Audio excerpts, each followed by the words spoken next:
There are sounds you get used to when you grow up in space: the low hum of oxygen filters, the soft click of pressure doors, the ever-present vibration of engines keeping a city from freezing in the void. But sometimes, it's the silence that tells you something's coming. That's what I heard just before the signal found me. My name is Albert Cade. I was born in a metal cradle on Arc Horizon, under flickering artificial stars. I've never touched real soil. I've never felt sunlight without radiation filters. My home is a ship the size of a mountain, drifting through a dead stretch of the galaxy we call the Void Belt. We've been out here for so long, some don't even believe Earth was real. But I do. I work in one of the oldest sections of the Ark, deep beneath the upper decks where only engineers and loners tend to go. They call me a stellar archaeologist, which is just a fancy way of saying I dig through old tech, trying to make sense of what came before us. I read signals that most people ignore. Static. Ghost echoes. Sometimes, old starship chatter that loops forever in the dark. That night started like any other. I was sipping a stale cup of synth coffee, listening to forgotten fragments from satellites long dead. Then something strange flickered on my scanner. A tone. Not just any signal. It pulsed in a rhythm. 4 short bursts. A long pause. Then again. Almost like a heartbeat. I stared at it for a long moment. This wasn't background radiation. This was deliberate. I ran it through the ship's ancient signal scrambler. Nothing. I tried every language database I had. Still nothing. But the frequency was old, older than the Ark itself. And it was coming from the outer edge of Sector D-23, where no Ark has gone for decades. We call it the Star Grave, a region full of broken satellites, dead stations, even wrecked ships from the old wars. People say it's haunted. I should have reported it. That's protocol. Instead, I recorded it and played it again. And again. Each time, the signal sank deeper into my chest. Not just sound memory. It felt familiar in a way I couldn't explain. That's when I remembered my grandmother's stories. She was one of the last Earthborns before the Exodus. She used to talk about music, the kind that came from the soul. She said Earth had songs that could make you cry or fall in love. She died with those songs in her head. But now, in this rhythm, I felt it, like something from before the Arkansas, before the silence, before we became nomads. I ran down to the lower comm station, past rusted hatches and walls stained with age. I bypassed the network locks and accessed an old deep-range sensor. The signal was real, and it was moving in a stable orbit around a dying star. There was something out there, something ancient, something waiting. I pulled up the coordinates and saved the scan logs. Then I sat there in the dark, surrounded by the quiet purr of forgotten machines, heart pounding like I hadn't felt in years. For the first time in a long while, I didn't feel lost.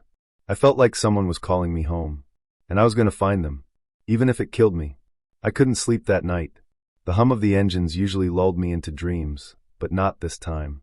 The signal wouldn't let go of my mind. It was faint, broken, and distorted by layers of interference, but something about it felt alive. It wasn't just static or some ghost code left by a long-dead satellite. No, this was deliberate. It pulsed with rhythm, almost like a heartbeat. By morning, I was in the NAV lab, eyes bloodshot, data logs scattered across the console. I played the recording again, low and soft so the others wouldn't hear. A clicking pattern, then a pause, then a burst of digital hum, like it was trying to speak in a language buried by time. That's when Mira walked in. "You haven't slept, have you?" she said, tossing me a nutrition pack and leaning against the doorframe. I shook my head and rubbed my temples. "You need to hear this." She crossed the room with a sigh, clearly used to my obsessions by now. I tapped the console, and the signal played. This time, I pointed to the waveform. "See that spike? It's not natural. It repeats every 13 seconds. And here, listen closely, it matches old Earth beacon patterns. Not exactly, but close." Mira frowned, arms crossed. "We've chased signals before. Most turn out to be automated distress calls, drifting relics, or worse, bait. This one's different," I said. "The location, Mira. It's orbiting a dying star. Why would a beacon be there?" She looked over the map, the flickering blue hologram hovering between us. The star was nameless, marked with a hazard symbol. Radiation storms. Gravitational decay. A perfect place to bury something important. "Okay," she said finally. "Say we go. What's the plan?" I blinked. "Wait, you're serious?" "You're lucky I like you," she muttered. "And unlucky that I'm bored. I'll take the scythe. But you owe me. Big time." The Scythe was her personal ship, small, fast, and armed just enough to avoid trouble, but not enough to win a fight. It was perfect for scouting. A few hours later, we were in orbit. Just the two of us, Mira in the pilot seat, me strapped in beside her, a tablet of maps and filters clutched in my lap. The Ark shrank behind us, a steel leviathan drifting through the black. "I still think this is stupid," Mira said as we approached the star's edge. "That makes two of us." The light grew harsher. The star was like an angry red eye, barely holding itself together. We dropped out of FTL at a safe distance, our ship rattling slightly from solar tremors. "There," I pointed. "Lock onto that orbit. There's a mass signature." Mira adjusted course. The sensors screamed with interference, but something was definitely there, metallic, irregular, and moving. As we got closer, it came into view. A beacon, long and broken, spinning slowly like a corpse in space. Its frame was cracked, half of it burned from radiation. But the core, its heart, was still pulsing with light. "It's ancient," I whispered. "Centuries old. Maybe more." "Still active, though," Mira said, narrowing her eyes. "Or parts of it." She maneuvered the scythe carefully, bringing us alongside the beacon. From this close, we could see strange markings, glyphs that matched old Earth colony scripts. Faded, half erased, but readable. I suited up, heart pounding. The airlock hissed open. My boots hit the beacon with a hollow thud. My hands trembled as I connected the tether.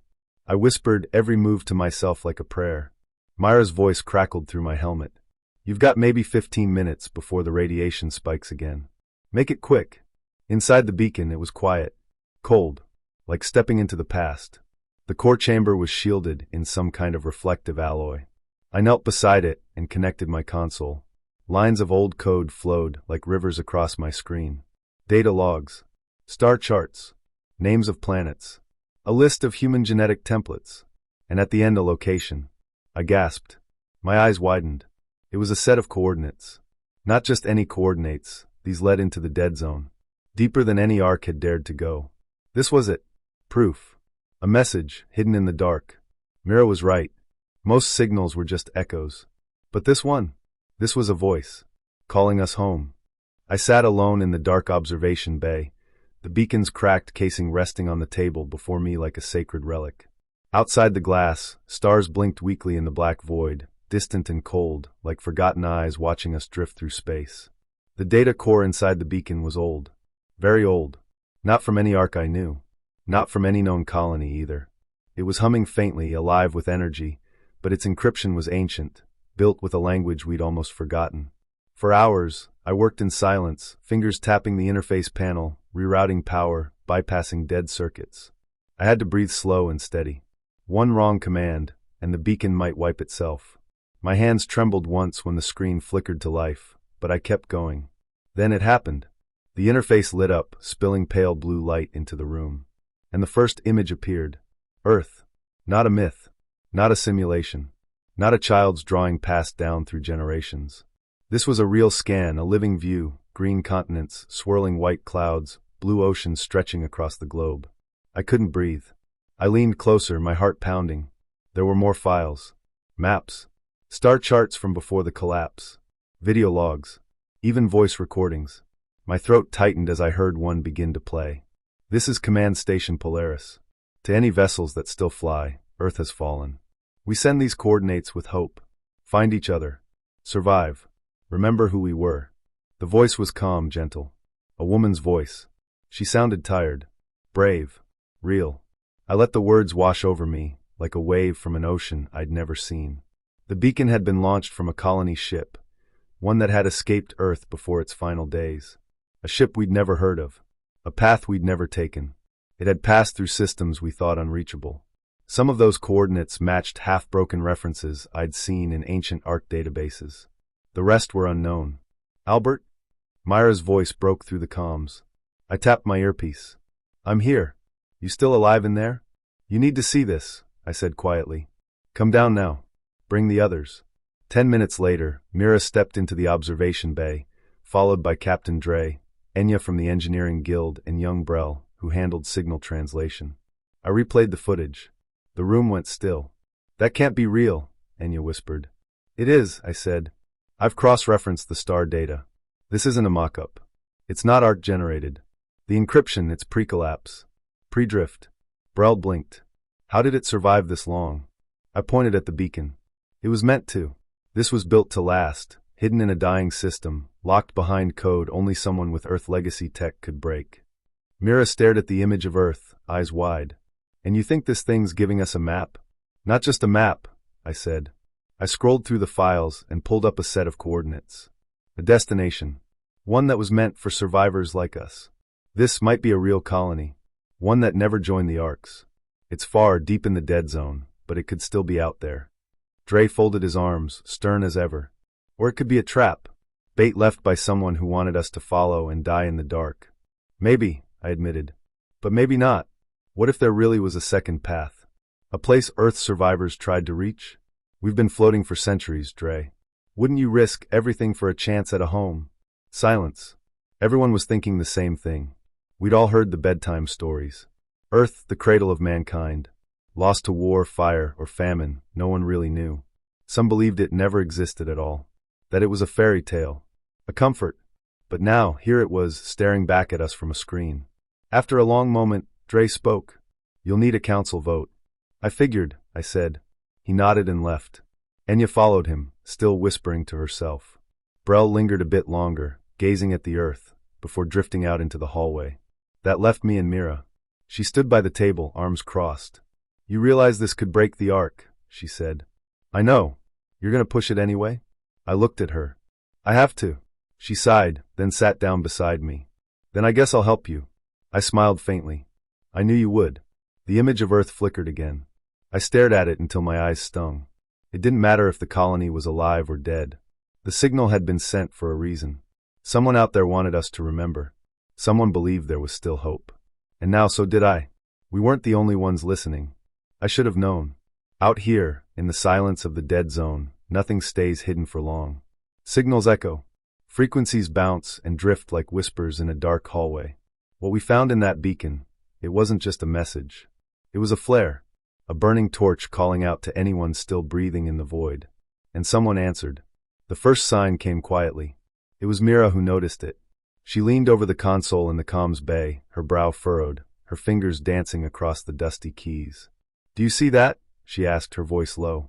I leaned closer, squinting at the screen. A faint spike on a frequency band we rarely used, an old war band, once used by the Outer Rim fleets. Long dead, or so we thought. Could be interference, I said. She shook her head. It's patterned. Someone's out there. Listening. Maybe closer than we think. I felt a chill run through me. The kind of cold that comes from the inside. The kind that grips your gut, not your skin. We boosted the signal range. Cross-checked it with our logs. That's when we heard the voice. Gravelly. Cold. Too smooth, too calm. This is Ramaris Vorn of the Cinder Claws. Power down and transmit your cargo data. You are in restricted salvage space. Resistance will be met with fire. His voice played again, over and over, like a threat written into the air. Ramaris. I'd heard the name whispered in trade bays and scavenger bars. A pirate? No. Worse. A warlord from the Splinter Reaches, they said. A man who carved unity out of fear. Who welded broken ships into a fleet not for survival, but for conquest. He believed humans had no place pretending to rebuild the past. He burned archives. Destroyed monuments. To him, memory was poison. Home was weakness. And now he was here. News spread fast on Ark horizon. Fear moved quicker than light. Captain Orla paced the briefing chamber, her eyes sharp, her voice shaking with something halfway between rage and dread. We have 3 days before Ramaris reaches our position, she said. He's coming for the beacon data. He won't negotiate. The council was split, again. Some wanted to erase the beacon and flee. Others wanted to bargain. I stood and spoke, though my legs were weak. If we give this up, we lose more than data, I said. We lose our future. This is the first real sign of Earth, or something close to it, we've had in 100 years. We can't run. Not this time. Mira looked at me, her eyes tired but steady. She nodded. That gave me enough strength to keep going. He's not coming just for the data. He's coming to make sure we never hope again. That night, I sat alone in the observation dome, watching the stars twist slowly in the dark. My reflection in the glass looked older than I remembered. Pale. Tired. I could feel the weight of all those souls sleeping behind me, families, children, engineers, medics, floating through space in thin steel walls, not knowing how close death really was. Mira joined me, sitting without a word. "Do you think we made a mistake?" I asked. She didn't answer right away. "I think, if we hadn't lit the fire, someone else would have. But now that it's burning, we better be ready to fight for the warmth." I turned my eyes back to the void. Somewhere out there, Ramorous ships were slicing through space like knives through black silk. The shadow was coming, and it was coming fast. I stood at the observation deck, watching the stars drift by like silent ghosts. The Ark creaked softly around me, a metal shell too old for its purpose, too tired to keep wandering. Yet, it kept going, just like us. I clutched the data pad in my hands, replaying the image over and over.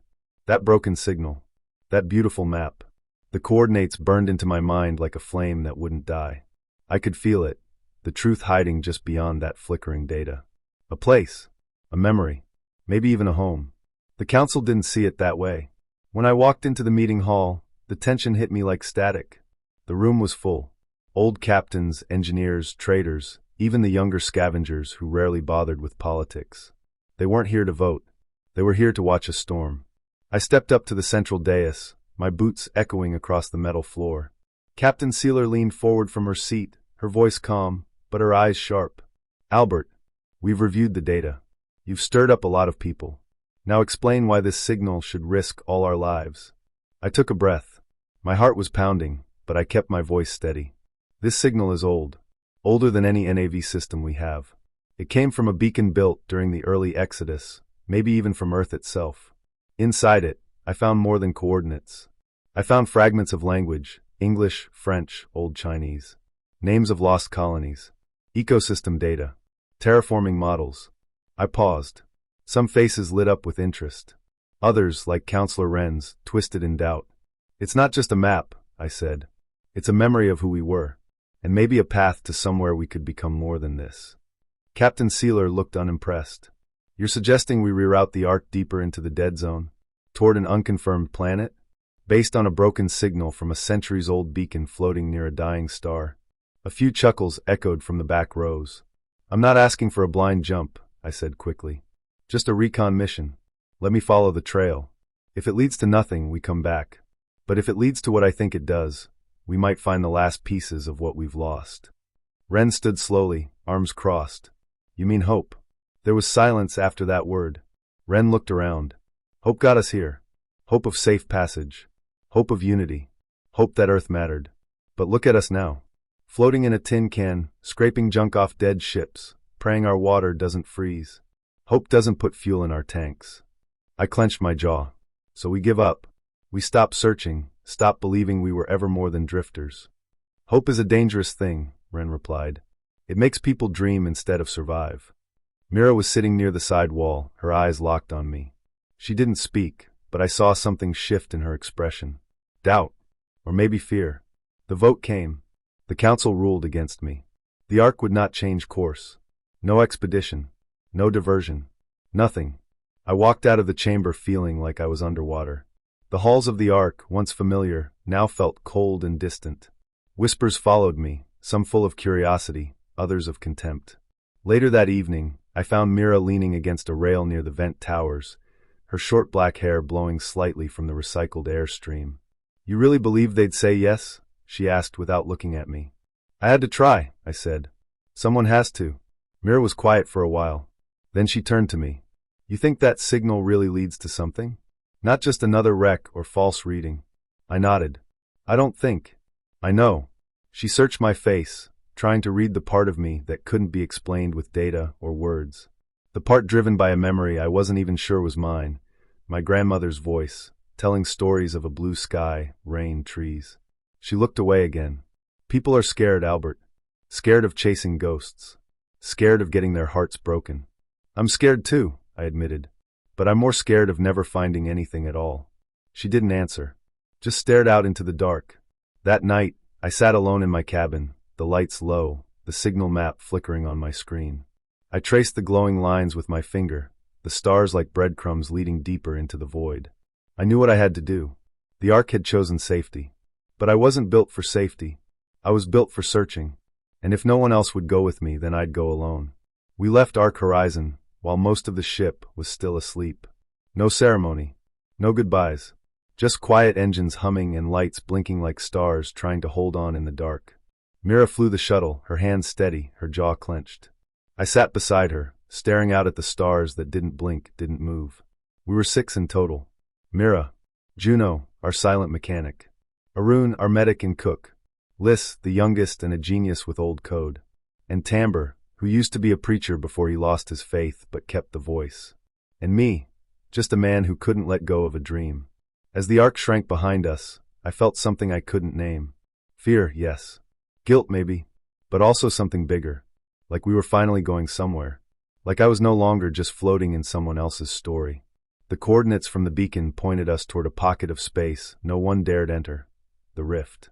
A place wrapped in silence and death. Ships had gone in and never returned. Scanners showed dense debris fields, shattered moons, magnetic storms. No stable lanes. No navigation grids. Just endless black pierced by distant screams of light. Still think this is a good idea? Mira said, her voice low. I didn't answer. I just opened the old hollow of Earth again. The trees. The water. The sky. That was my answer. We drifted past twisted wrecks. Some were massive, fragments of ships bigger than our own Arkansas metal bent like paper. Hulls torn open, frozen bodies still strapped in chairs. Liz tried to trace their origins, but most had no records. Forgotten names. Lost people. Juno worked on the shields as we entered a radiation belt. The blue glow shimmered against our hull like a veil. Static danced across the screens. Arun hummed a song from some colony he'd grown up in. It sounded like a lullaby, soft and aching. Then came the storm. A gravity well appeared from nowhere. One moment the stars were still, the next they twisted like they were being pulled into a funnel. The shuttle shuddered. Warnings flashed. Mira fought the controls, her knuckles white. Hold tight, she yelled. I gripped the straps, heart pounding. The shuttle lurched, pulled sideways like a toy in a drain. Juno yelled something I couldn't hear. Tamber muttered prayers, half remembered, half invented. Then silence. We broke through. What we saw on the other side didn't make sense. A graveyard of stars. Thousands of ships frozen mid-flight. Some intact, some shattered. All caught in a web of lightless tendrils, dark energy filaments, maybe. Or something worse. It's beautiful, Liz whispered. Or cursed, Tamber added. We had to weave through them. Mira was brilliant. She moved the shuttle like it was alive, dodging hulls and broken limbs and pieces of what looked like temples. One object drifted past, slowly spinning. It was a statue, human in shape, arms open. Covered in dust and ice. Who would build a statue in space? There, I said, pointing. A planet. Small. Dull brown. Barely lit by a dying red sun. But it matched the coordinates. And orbiting it, just above its thin atmosphere, was what looked like a satellite ring. Broken, half gone, but still humming faintly. Nexera. We entered orbit carefully. The shuttle rattled, but held. Scans showed life support levels barely within survival range. Below the dust, underground caverns. Signs of power. Buried heat signatures. Something still alive down there, Arun said. Or waiting, Mira muttered. We descended. Through thick clouds of ash and static. Until we saw the surface, cracked, burnt, windswept. But not dead. There were shapes beneath the dust. Towers. Domes. Entrances sealed by time. As the shuttle landed, silence pressed in around us. The kind that makes you forget how to breathe. I stood slowly. My boots hit the ground. Solid. Real. It was the first time I'd walked on a planet since I was a child. And even though the air was thin and the sky was blood red, I felt something deep in my chest. Home? No. Not yet. But maybe a path toward it. We stepped forward, into the dust, toward the ruins. And behind us, the wind began to howl. We dropped through Nexera's thick, reddish atmosphere like a stone in water. The descent was rough. Turbulence shook the shuttle, and for a few moments, I could hear Mira cursing under her breath as she fought the controls. Outside the window, the sky was an angry swirl of dust and flame. It was like watching a planet hold its breath. We landed hard. The shuttle's struts groaned under the pressure, but we were down. I stepped outside first. The air was thin but breathable, according to the readouts. The ground beneath my boots was cracked and dry, covered in layers of ash and rust-colored sand. Above us, the sun was dim and distant, a weak red dwarf casting a bloody light across the ruined landscape. Nexera had once been beautiful. At least that's what the old beacon hinted. Now it looked like a graveyard. We walked through what had once been a city. The buildings were mostly underground, shielded from the harsh surface, but parts of the surface towers still stood like skeletons. Their broken metal ribs reached for the sky. Everything was quiet, dead quiet, except for the wind. It moaned through the cracks, like voices trapped between time and dust. "We're not alone," Mira said softly beside me. I looked at her. "You think someone's still here?" "Not someone," she said, eyes scanning the ruins. "Something." We found an access hatch buried under a collapsed walkway. It took us hours to clear the debris and cut through the rusted seal. Inside, the temperature dropped. Our lights flickered against polished stone and faded murals. Everything down here was untouched, like time had stopped the moment they closed the doors. The halls were wide and lined with lightless tubes, dormant systems, and old banners marked with symbols I didn't recognize. I ran my fingers along one of them. It felt like silk, real silk, not synth fabric. They had been trying to preserve something here. Not just themselves. A memory. A dream. At the heart of the city, deep beneath the ground, we found the vault. A single door. Sealed, powered down, covered in dust and age. But it hummed faintly under our hands, like it still remembered how to wake up. I pulled out my interface and connected it to the access panel. My hands were shaking. "This is it," I whispered. "This is the source of the beacon." Mira stood behind me, silent now. Even she could feel it. The door hissed open slowly, revealing a chamber filled with light. It was warm inside, gentle. The air smelled of something sweet and familiar, like the fields my grandmother used to describe in her stories of Earth. Golden grass, blossoming trees, rain. The room was artificial, of course, controlled by machines older than anything we'd ever seen. But it felt alive. At the center of the chamber stood a crystalline core. It pulsed with soft blue light, sending faint streams of data into the surrounding walls. As I approached, the walls shimmered and changed, becoming screens, showing images from the past. Earth, oceans, cities in the sky, forests teeming with life, people laughing, dying, running. I fell to my knees. Not because I was tired, but because I couldn't believe what I was seeing. This was Earth's memory. A full archive. A piece of humanity, untouched. A voice crackled from the core. Broken but still clear. "If you are seeing this, then we failed." The voice was old. Worn. It continued, revealing what happened. Earth had fallen, climate collapse, wars, disease, and something worse. A darkness that spread between stars, hunting the last survivors. Colonies were built, scattered, and hidden. Nexra was one of them. They had hidden here, waiting for the signal to return home. But that signal never came. Mira sat beside me. She didn't say anything at first. Just watched the images scroll across the walls. "I didn't think any of this was real," she said quietly. "It is," I replied. "And they tried to save it." We explored the rest of the chamber. Genetic archives, terraforming codes, maps, star charts with updated routes, dead zones, hidden colonies, even a possible path back to Earth, or what was left of it. But beneath the wonder, there was a warning. The beacon hadn't just been a call for help. It had been a message of danger. Something had hunted them. Something ancient. Something still out there. I backed away from the core slowly. "We're not the only ones who heard this signal," I said. Mira nodded grimly. "And we're not the first to come looking." I didn't know it then, but Ramirez was already on his way. And the past was about to catch up with us all. The ground trembled beneath my boots.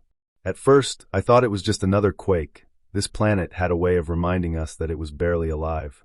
But then I looked up through the broken skylight of the old vault and saw them. Lights. Hundreds of them. Like sparks drifting in the black sky. Only they weren't stars. They were ships. I froze, heart hammering in my chest. My mind caught up a moment later. Ramirez. He'd found us. "Mira!" I shouted, spinning toward the tunnel entrance. "They're here." She was already running toward me, her dark hair flying, her eyes wide with the same realization. "I know." I picked them up on long-range scan. "They're surrounding Horizon. We need to move now." Behind her, the others scrambled, Jace, Leora, and old Doc Tevin, who carried the backup data core like it was his own newborn. The vault's low ceiling flickered with emergency light. We had hours of recordings left to process, but now we'd be lucky to survive the next 10 minutes. I turned back one last time, my eyes drifting over the dusty control panels and glowing memory tanks that lined the walls. This vault was the heart of Nexra's truth, logs from Earth's final days, audio journals of the colony's founders, star maps long thought lost. All of it whispered, we came from somewhere. And now it might be lost again. We'll send the data from the shuttle, I said to Tevin. We can't risk staying here. I know, he said breathlessly. But it's not complete. There are still files. We'll come back. I said it without thinking. I didn't know if it was a lie. We ran. The underground tunnel shook again as we reached the exit. I looked back once, saw dust drifting like ash through a beam of sunlight. Then Mira pulled me forward, and we broke into the open air. The sky was burning. Above us, the heavens were streaked with fire. Dogfights between Ark Horizon's old defense drones and the sleek, blade-shaped fighters of the Cinder Claws lit up the darkness. The planet's pale blue atmosphere made it worse. It magnified the glow, turned everything into a sky full of bleeding stars. Shuttle's ready, Jace shouted over the wind. We climbed inside, sealing the hatch behind us. The engines came to life with a low hum. I jumped into the co-pilot seat while Mira took the controls, her fingers moving fast across the console. Ark Horizon is under siege, she said. They're fighting back, but it's bad. How bad? She gave me a look that said very but didn't answer. We lifted off. The ruins of Nexera shrank below us, a silent graveyard of another lost dream. I stared at it as long as I could.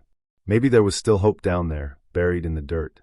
But right now, we had to get the truth to the people still alive. Suddenly, warning lights flashed. Missiles incoming, Mira shouted. My stomach dropped. I twisted around and saw them, 3 Cinder Claw interceptors screaming in from orbit, their engines trailing fire. One had locked onto us. Hold on. Mira pulled hard left, and the shuttle jerked sideways. Alarms blared. The missile clipped our left wing, sending us spinning. I bit my tongue as we rolled through the upper clouds. The shuttle rattled, panels falling loose, sparks dancing across the ceiling. We lost attitude control, Jace yelled from the back. Stabilizers are fried, Mira muttered, gritting her teeth. We're not going to make it back to Horizon like this. What if we land on one of the cliffs near the Ark? I asked. Use the relay tower? She hesitated, then nodded. Rerouting now. But we'll have company. We broke through the clouds. In the distance, I saw Ark Horizon, our ship, our home, locked in battle. Its hull was blackened in places, one of the engine rings flickering. I counted 2 enemy cruisers ramming it from the side, their boarding claws extended like fangs. They're trying to take the data, I whispered. No, Mira said, jaw clenched. They're trying to erase it. We hit the ground hard near the old relay tower. The shuttle skidded, kicked up a wall of dust, and came to a stop with a crunch. I was already unstrapped, pulling the portable transmitter from the locker. Jace, set up the dish. He didn't argue. None of us did. We moved like people who'd practiced this 1,000 times, even if we hadn't. Behind us, I heard distant thuds, dropships landing. Ramaris had sent ground teams. Hurry! Leora cried. I slammed the core into the console, fingers flying. Lights blinked green. Data uploading. 30 seconds. I looked at the sky. The fight wasn't over. Horizon still hung in orbit, bleeding fire but holding on. Mira raised her rifle and took position by the edge, her shadow long in the fading light. I'll cover the hill, she said, without turning. Make sure that signal goes through. Mira. I stepped closer, but she shook her head. They're coming for you, not me. Just get it done. I hesitated. Then I nodded. The first enemy drones crested the hill like spiders, their legs slicing the dust. Mira didn't wait. She opened fire, scattering them with precision. 15 seconds. The tower shuddered. Jace swore. Leora screamed as a drone clipped her shoulder. Doc Tevin shielded the console with his own body, shielding history with his life. The progress bar inched toward full. Outside, Mira fought like a storm.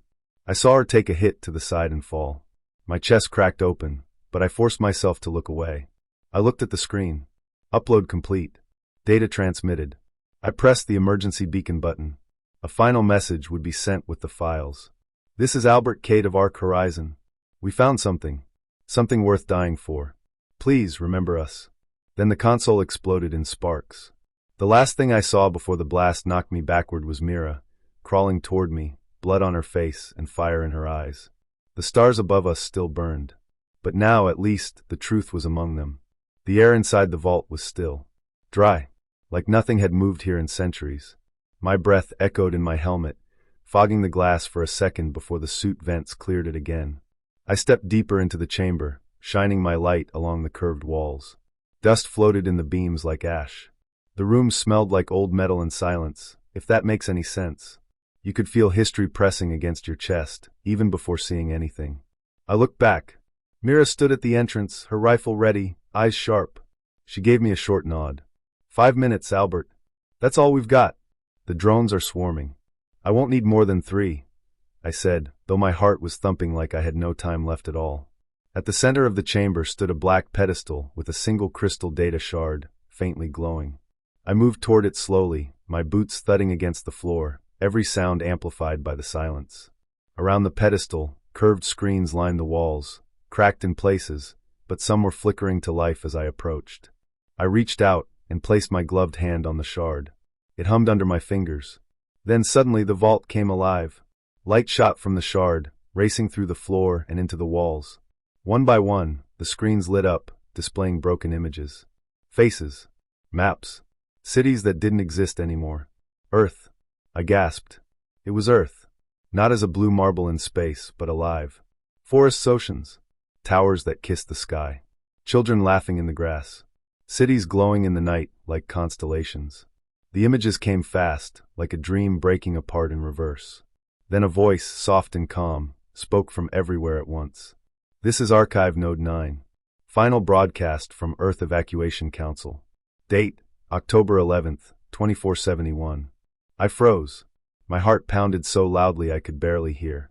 Global biosphere collapse confirmed. Atmospheric retention failure at 42%. Project Exodus initiated. Earth population reduced. Remaining citizens relocated to Ark vessels. Planet abandoned. The images shifted, ships launching from the ground like arrows of light. Thousands of them. Some were damaged before leaving orbit. Others vanished into wormholes. People inside were crying, waving, clutching each other.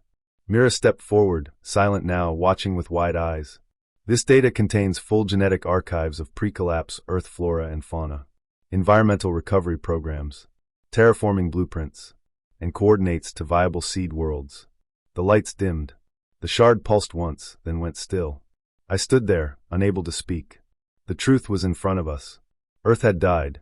Not in fire, but in silence. And yet, this wasn't just a death notice. It was a gift. A whisper across centuries. A guide. They left this behind, I whispered finally. They wanted us to remember. They wanted us to start again. Mira turned to me, her face unreadable. We need to get this out. Now. I nodded and reached into my suit pouch, pulling out a portable transmitter. I slotted the shard into it and began the upload to Ark Horizon. Outside, a low rumble shook the floor. Dust fell from the ceiling like a warning. Transmissions live, I said. Sending now. The progress bar blinked slowly. 10%, 2030. Another explosion rocked the vault. Mira shouted into her comm. We've got incoming. Albert, hurry. 60%. The lights flickered. The image of Earth appeared once more, a blue-green sphere wrapped in clouds. It hovered in front of me like a ghost I didn't know I missed until now. 80%. Mira, go. I said. Get to the shuttle. Not without you. Almost done. 95. The shard burned in my hands. The transmitter beeped twice. Transfer complete, it said in a calm, robotic voice. I didn't breathe until I saw the light turn green. Let's move. I yelled. We ran. The chamber collapsed behind us, stone and fire swallowing the past again. But this time, we weren't empty-handed. We carried the ghosts with us, along with a map, a memory, and maybe, just maybe, a future. Because the dead had spoken, and we were still listening. I stood in the broken chamber, the air thick with dust and static. The emergency lights flickered above me, casting long shadows across the cracked floor. Nexra's underground vault groaned like a dying beast, its power grid failing with every passing second. We had minutes, maybe less, before the whole place collapsed under its own weight. I heard footsteps. They were slow, measured, confident. Ramirez. He stepped through the doorway like he owned the place, even though the walls were crumbling around us. His armor was scratched and scorched, his visor cracked, but he moved with the calm of someone who had survived too many battles to be afraid of one more. Albert, he said, his voice low and almost amused, I should have known you'd stay behind for the ghosts. I didn't answer right away. I was staring at the data core behind me, the last fragment of Earth's legacy pulsing with dim blue light. 1,000 years of memories locked in that machine. Memories we could still carry forward. Memories he wanted to bury. "You didn't come to talk," I finally said. "No," he agreed. "I came to finish what should have been done a long time ago." He raised his pulse rifle but didn't fire. "Not yet." I looked at him, really looked. Beneath the armor, he wasn't much older than me. His eyes were tired, hardened by too many years in the void. But there was something else there too. Anger. And fear. "Why do you hate the past so much?" I asked, my voice steadier than I expected. His lip curled. "Because it's dead. And dragging the dead around makes us weak. You think you're saving something, but you're clinging to bones. These bones tell us who we are," I said. "Where we came from. That matters." "No, it doesn't," he snapped. "Survival matters." "That's it. Look around you, Cade. This colony? Gone. Burned out. Just like Earth. Just like every dream people like you try to sell. You want to find home. There is no home. Not anymore." I felt my heartbeat thudding in my chest. I knew he was wrong. Not just because of some ancient belief, but because of what I had seen. I saw it, Ramirez. Not just ruins. Not just a dream. There's a world out there, real, alive. One we can reach. "And what will you do when that world dies too?" he asked, stepping closer. "Build another shrine? Another vault? Another lie?" I backed away, my hand brushing against the core. "It's not a lie," I said. "It's a beginning." He raised the rifle again. I could see his finger twitch near the trigger. I wasn't armed. Not really. Just a toolkit, and a data chip still uploading from the console. The last fragments of the beacon's message were loading. Coordinates. Genetic records. Seeds for a new future. Ramirez took another step. And then the ceiling cracked. A deep rumble shook the vault as a chunk of stone crashed down between us. Smoke and sparks filled the room. I ducked behind the console, coughing hard, eyes stinging. I heard him curse through the dust. The ground trembled beneath my boots. The vault was coming apart. I grabbed the chip and ran. Behind me, I heard a shot ring out. It scorched the wall just beside my shoulder, but I didn't stop. I sprinted down the corridor, my lungs burning, my legs screaming. Lights flickered. Panels burst. Voices from my comm shouted at me, Myra's voice, telling me the evac shuttle was prepping. I didn't look back. I didn't need to. I knew Ramirez wouldn't follow. Not now. Not when everything he feared was already escaping his grasp. I burst through the outer doors as the floor caved in behind me. Nexra's sky was red and angry. The storm above boiled like fire trapped in clouds. Mira stood beside the shuttle ramp, waving me in. Her face was pale, her eyes wide, but when she saw the chip in my hand, she smiled. I fell into the shuttle and gasped for air. "We got it?" she asked. I nodded, holding the chip like it was made of glass. "We got it." She closed the hatch behind us, and the engines roared to life.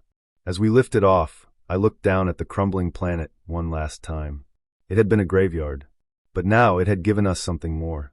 A way forward.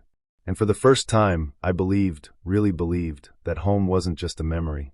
It was a place we could still find, if we had the courage to keep looking, even if people like Ramirez tried to stop us. The sky was a deep violet, speckled with unfamiliar stars. Some pulsed like dying hearts. Others blinked in and out like they couldn't decide if they wanted to exist. I watched them from the bridge as our horizon creaked through the last layer of atmosphere toward the world we'd only seen in theory. We called it Lyra, 9, though it had no name in the beacon records. Just a set of coordinates wrapped in a whisper of hope. A small, rocky planet, buried in an uncharted pocket of space, orbiting a quiet orange sun. The scan said the atmosphere was breathable. Barely. The temperatures survivable. Barely. But after all we'd been through, barely was enough. Behind me, the bridge was alive with soft chatter and blinking lights. Mira stood near the NAV console, her arms crossed, her eyes locked on the monitor. She hadn't said much since we left Nexra. Maybe she was still thinking about the colony logs, the burned cities, the people who never got a second chance. Or maybe, like me, she was afraid to believe this would work. We had seen so much death in the void. Ramirez had disappeared into the dark with what was left of his fleet. Damaged, wounded, but not broken. I knew we hadn't seen the last of him. People like Ramirez don't just vanish. They hibernate. They evolve. And they wait. But for now, he was gone. "Gravity pull stabilizing," said Mara, one of the younger engineers at the helm. "Touchdown in 2 minutes." The ship groaned as the landing thrusters kicked in. The vibrations ran through my feet and into my chest like a second heartbeat. I looked out the viewport as the planet below came into focus. It wasn't green. It wasn't lush. No blue oceans or golden valleys. The surface looked hard and red, with jagged mountains like broken teeth and dust storms rolling across the horizon. But there were signs of water, patches of ice near the poles, pockets of forest clinging to life in the equator's warmth. And most importantly, no radiation, no poison, no signs of hostile life. We could breathe here, live here, build here.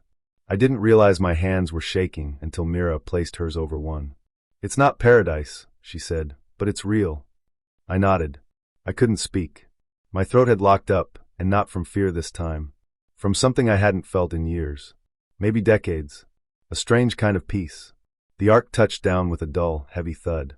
The hull rattled once, twice, then settled into silence. For a moment, no one moved. We all just stood there, staring at the monitors, at the surface, at each other. Then the command deck doors slid open, and the council members entered. Old faces. Some tired, some doubtful. But all of them looking at me now. Waiting. I stepped forward, cleared my throat. "I won't lie to you," I said. "This place won't welcome us with open arms. It's rough. It's angry. It doesn't want to be easy." I paused, letting the silence stretch. "But it's here. And it's ours if we want it. It's not Earth. But Earth is gone. What we carry now, the knowledge, the culture, the memories, is what made Earth home. Not the soil. Not the oceans. Us. We're what makes this place worth surviving." No one clapped. No one cheered. But heads began to nod. People looked to each other, then to the exit doors. Some had tears in their eyes. Some looked scared. But not one of them turned away. One by one, the crew made their way down to the shuttle bay. Mira and I were the last to leave the bridge. As we walked the narrow corridor to the docking ramp, I passed a small window and saw it. Lyra 9's surface stretching endlessly in every direction. Dry plains, sharp cliffs, and in the distance, the shimmer of light catching a tiny stream of water. Life. At the bay doors, I put on the light breather mask. Not mandatory, just precaution. Mira looked at me, then at the button that would lower the ramp. "You ready?" she asked. I took a breath. The air was thin, but it filled my lungs like no artificial system ever had. "No," I said. "But I want to be." She smiled. I pressed the button. With a hiss, the ramp lowered. Light poured in dim orange, full of dust, but real. It touched my boots first, then my hands.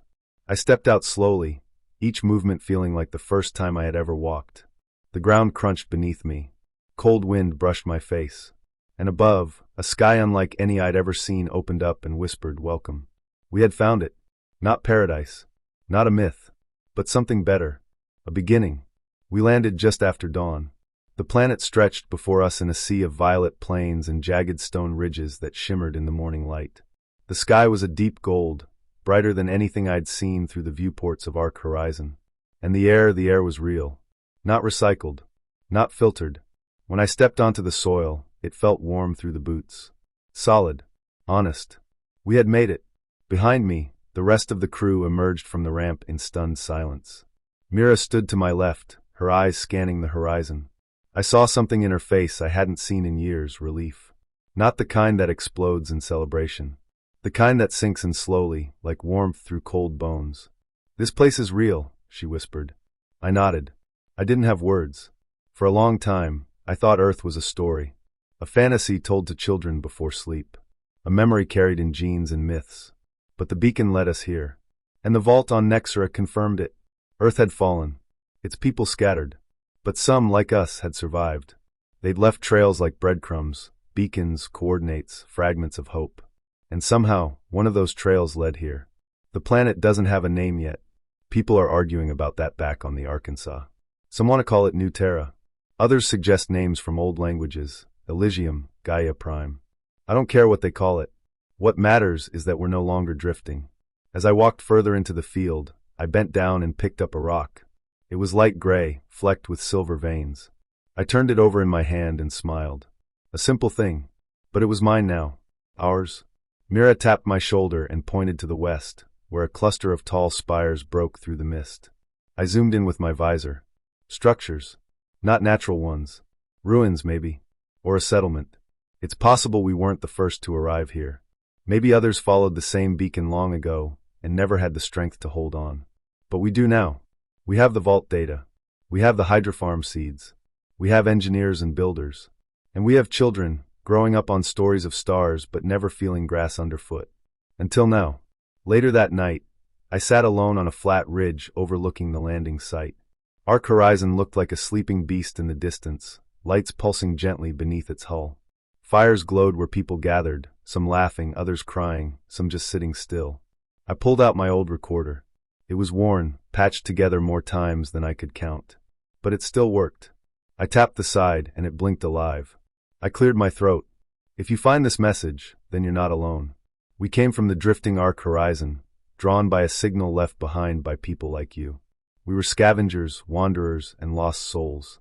But we followed hope through the dark, and we found a place to begin again. I paused, letting the wind speak. This is not Earth, but it is real, and it is enough. I shut the recorder off. Above me, the stars burned bright and steady. I knew Ramirez was still out there somewhere, wounded, watching, maybe planning. But this time he wouldn't win. His idea of survival was empty. We weren't meant to float forever. We weren't meant to forget. We are nomads no longer. We are home.